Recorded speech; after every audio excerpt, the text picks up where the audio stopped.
دوسرا شخص وَشَابٌ نَشَأَ فِي عِبَادَةِ اللَّهِ، وہ جوان جس کی جوانی اللہ کی عبادت میں گزری۔ کتنا بڑا اعزاز۔ حضور نے فرمایا الشاب التائب حبیب اللہ، لوگوں سن لو، جو جوان جوانی میں توبہ کرے وہ اللہ کا حبیب ہے۔ اور ایک روایت میں آتا ہے 1000 بوڑھے کے توبہ کرنے سے اللہ کو ایک جوان کی توبہ زیادہ محبوب ہے۔ اور جب کوئی جوان جوانی میں توبہ کرتا ہے اللہ کا عرش بھی خوشی میں جھوم اٹھتا ہے۔ جوانی کی توبہ اللہ کو بہت زیادہ پسند ہے۔ وہ جوان جس کی جوانی اللہ کی عبادت میں گزری۔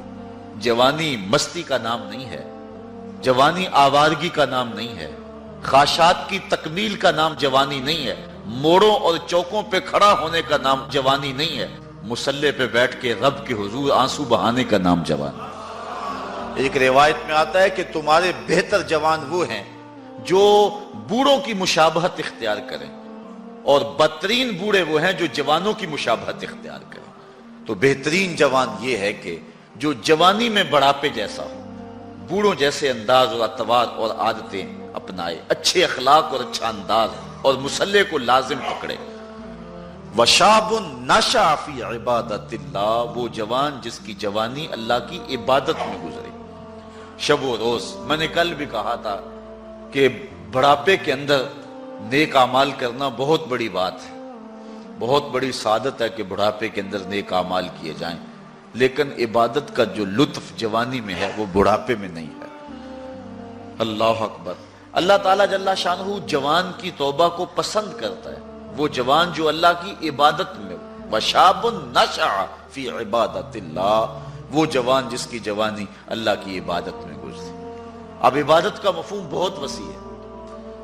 ویسے بہترین عبادت نماز ہے، بہترین عبادت الصلاۃ، نماز ہے، اور حضور نے اس کو اپنی آنکھوں کی ٹھنڈک قرار دیا۔ لیکن صرف عبادت کا مفہوم نماز تک ہی نہیں ہے، عبادت کا مفہوم بہت وسعت والا ہے۔ ساری زندگی اللہ کی رضا میں گزار دینا، اللہ کی مرضی کے مطابق زندگی گزار دینا، یہ عبادت ہے۔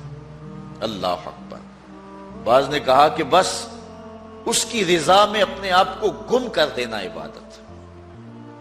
غلام کو عبد کہتے ہیں نا، اور عبد وہ ہوتا ہے جو اپنے آقا کی مرضی میں اپنی مرضی کو گم کرتے۔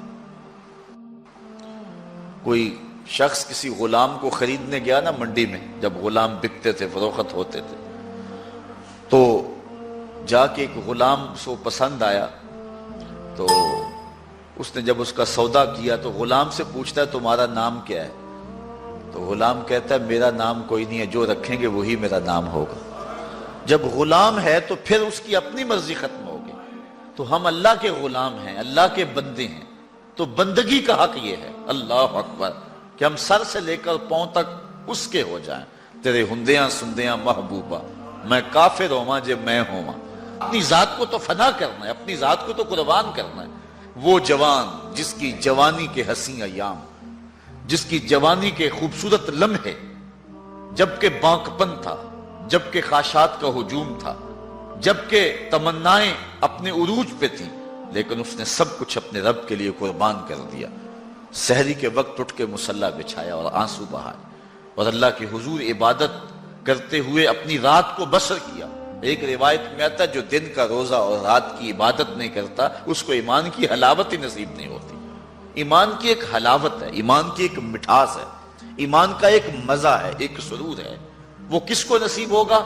جو دن روزے سے گزارے گا اور رات مصلی پہ گزارے گا، اپنی آنکھوں پر حیا کے پہرے بٹھائے گا، اپنی سوچوں کی پاکیزگی کا سامان کرے گا۔ ورنہ جوانی آئی اور گزر گئی، اور اپنا قیمتی وقت ہم نے برباد کر دیا۔ جس طرح ہر چیز کا بانکپن جوانی میں ہوتا ہے، عبادت کا جو سرور اور عبادت کی جو لذت جوانی میں نصیب ہوتی ہے وہ زندگی کی کسی اور ایام میں نصیب نہیں ہوتی۔